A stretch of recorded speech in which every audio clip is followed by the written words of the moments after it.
Now, up to this point, you've been thinking about who you are, which is really important. It's about understanding your strengths and your personality. And the reason that this is so important is not just about getting things done. You know, we know you want to change the world, but it's because you're going to be working with other people.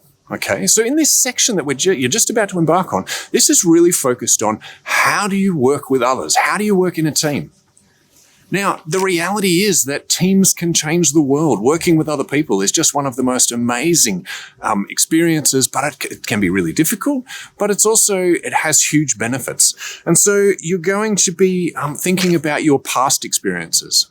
What are the influences what are the things that have influenced your beliefs about working in a team? Because these things can influence the way in which you engage with teamwork. And it's really important to understand the positive and negative beliefs that you have about teamwork before you start to engage with it.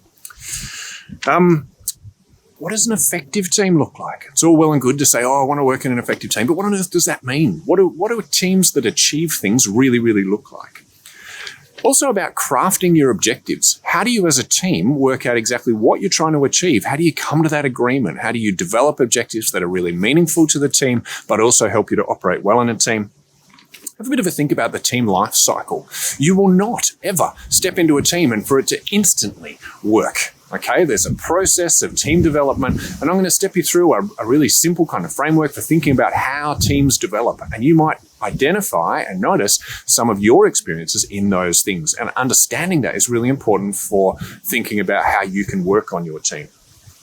I'm also going to give you some tips about how to run an effective meeting. We all hate meetings that don't achieve anything. Some of us hate meetings that achieve things too, but we want our meetings to be really, really effective. Now, it's really important, and this is the thing that I hope you walk away with, is the potential associated with teams. This is not to say that teams make it easier. They don't. They're harder. And in many ways, some of you will be thinking, I'm just going to do it on my own. It's easier. Now, strictly speaking, it might be. But what you're doing is you're limiting the opportunity for you to develop skills that you don't already have, because you will be working with people in your team that know things that you don't know. But also, and more importantly, you'll be limiting the possibilities of what your project looks like to the ideas that you have in your head. And really, one of the amazing things about teams is taking advantage of the diversity that exists in the team, the diversity of skill sets, the diversity of beliefs and diversity of ideas, so that you can create some new ways to change the world, some new ways to improve your community's health and well-being. And that is what we're chasing, to improve the health and well-being of your community.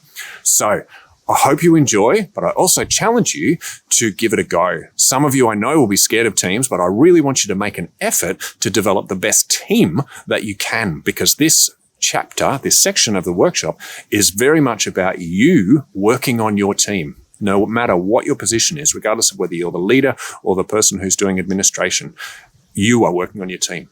Enjoy.